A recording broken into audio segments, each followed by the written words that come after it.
काल 15 एप्रिल रोजी मध्यरात्री मानोत रोड रेल्वे स्थानकावर थरार प्रसंग घडला असून चोरट्यांनी सिग्नल यंत्रणेमध्ये बिघाड करून काकीनाडा साईनगर एक्सप्रेस चे 2 डब्यामध्ये लूटमार केल्याची घटना घडली आहे. यामध्ये महिलांचे दागिने सुद्धा लंपास केल्याचे समोर आले आहे. सविस्तर बातमी काय आहे आपण ते पाहूया. त्यापूर्वी आपल्या हक्काचं सत्यशील ऑफिशियल चॅनल सबस्क्राईब करावं ही नम्र विनंती. काकीनाडा साईनगर एक्सप्रेस ही परभणीकडे जात असताना मानोत रोड स्थानकावर तिला अधिकृत थांबा नाहीये. मात्र अज्ञात चोरट्यांनी सिग्नल यंत्रणेत बिघाड केलेले लाल सिग्नल लागला आणि गाडीला पर्यायाने थांबावे लागले. गाडी थांबताच चोरट्यांनी संधी साधत जनरल व S4 डब्यात घुसून महिला प्रवाशांना लक्ष्य केले. त्यांनी दागिने हिसकावून घेतले आणि अंधाराचा फायदा घेत घटनास्थळावरून पळ काढला.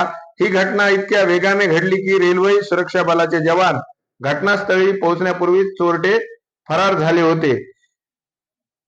दरम्यान सिग्नल यंत्रणेत बिघाड झाल्याची माहिती मिळताच मानोत रोड स्थानकातील रेल्वे कर्मचाऱ्यांनी तात्काळ घटनास्थळी धाव घेतली आणि यंत्रणा दुरुस्त केली.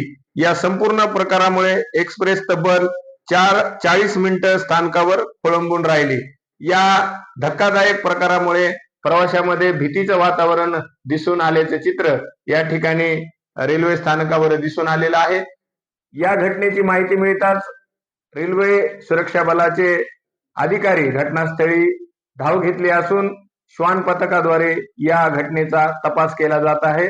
अद्यापपर्यंत या घटनेचा गुन्हा रजिस्टर झाला नसल्याचे समोर आले आहे.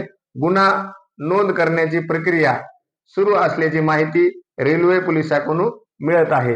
मी सत्यशील दबडगे, सत्यशील ऑफिशियल साठी मानवत.